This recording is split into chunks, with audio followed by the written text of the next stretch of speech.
thank you, Dr. Player, for sitting down with an interview with us today. If you don't mind, tell us a little bit about yourself and your background on, your education and how you got to where you are today. Okay. Thank you so much for having me. My name is Tiffany Player, and I am a historian of African American women's political and cultural history. And I received my doctorate in history from Washington University in St. Louis in 2018. And I am currently in my first year teaching at Georgia State University on the Atlanta campus. And I am originally from New Orleans, and so just kind of being back in the South, back in Georgia. I got my master's degree at the University of Georgia years ago. And so it's just really nice to be back in the South. I kind of understand the way that things work in this region more. And so it's just really nice to kind of be welcomed back home. If you don't mind telling us a little bit about an overview of the topic that you discussed in your lecture, if you don't mind. Sure. I have always been interested in kind of African American history and kind of telling the histories of people who have been on the margins. And my kind of broader research project kind of focuses on the ways in which formerly enslaved people kind of adjusted to life after emancipation. And so I kind of focus on what their hopes and dreams were, and as well as what kinds of fears and challenges they endured. One of the things that was most compelling about the Negro Building that I spoke about is that 1895 in Atlanta was a place of tremendous change. For both white Southerners and for African Americans in the North and the South, as they're kind of trying to make sense of, what has been accomplished in the 30 years since the end of the Civil War. And my research project on the Negro Building kind of really foregrounds the optimism as well as the anxiety of African American leaders who were trying to, they hoped, kind of arrest the tide of disenfranchisement and segregation with a really good showing at this Negro Building in 1895. And so they just really kind of focused on showcasing the achievements that African Americans had faced in all, had achieved in all areas of life, but they were also surrounded by these other kinds of images about Black subjection, the old plantation exhibit, for example. And so in this Negro Building, which was a really integrated space in 1895 in Atlanta, which is saying something, right? It's just a really vibrant kind of space to kind of think about the ways in which African Americans tried to control the legacy of slavery and kind of direct the future of race relations in the United States. Oh. And what would you say was something really impactful that you discovered while working on the project and doing the research? So that's a great question. I mean, when I started this project, I was focused on almost exclusively on the Black leaders, like from people, men and women from the educated middle classes who are kind of trying to control or curate this Negro building and kind of trying to control this legacy of slavery. The thing that surprised me the most and is actually featuring in kind of my broader project on this period in African American history is that so many poor elderly ex-slaves also attended this building.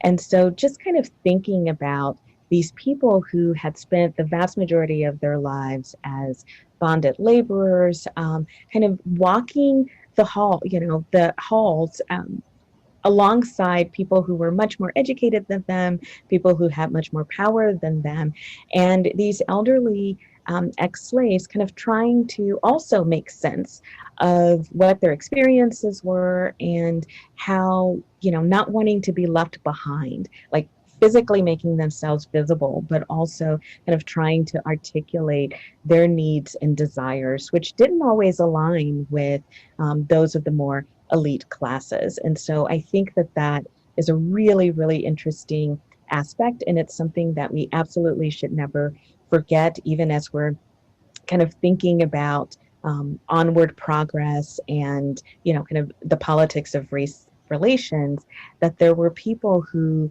were aging during this time period and had spent the best years of their lives, kind of being forced to labor without compensation. And they also had something to say about life after emancipation. And so I find that really, kind of compelling and poignant. And I'm seeking to weave those voices in more with this project. That's wonderful. Definitely something that, exactly like you said, we need to talk about the whole story. Mm-hmm. And so, did you say that you're working on a book about this subject? Yes. So I'm working on a book based on my dissertation, which is tentatively titled, "What Are We Going to Do for Ourselves? African American Women and the Politics of Slavery from the Antebellum Era Through the Great Depression." So the presentation that I gave on the Negro Building is but one part of a chapter in this book project. But the overall book project kind of really looks at um, formerly enslaved communities and looking at them generationally and foregrounding the efforts of African American women to kind of try, who didn't have the vote during this time period, right?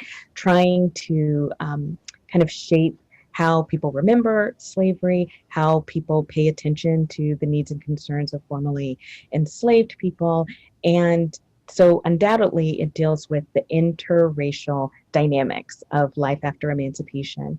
But in focusing in on African American women, I also kind of foreground the intra-racial dynamics. How are African Americans of different classes, people who are from different regions, people who had been born enslaved and people who have been born free, how are they kind of adjusting to these changes of a society without the institution of slavery anymore? And so I start in the North, in Philadelphia, for example, and then I kind of look at different parts of the United States and how these kind of debates about the institution of slavery and its legacy are kind of playing out from the 1850s roughly through the 1930s.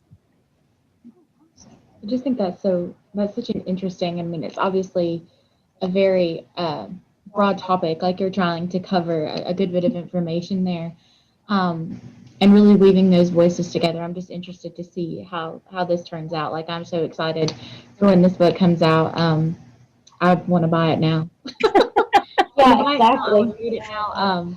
But I think there's just so many unique stories about African American women and the way that they used the power that they had to influence the sphere around them, despite not having the vote and despite being historically disenfranchised. The way they organized to help, African American men use the vote, Mhm. and supported that movement, and even just like specific examples like the washerwomen strike here in Atlanta.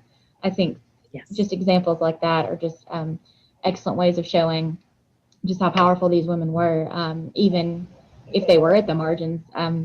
They're certainly not powerless. Oh, right, absolutely. And I think if we can kind of broaden what we consider political acts, and kind of political cultures, is something that if you kind of focus on a group of people like African American women, then you have to have a really kind of inclusive definition of what politics is.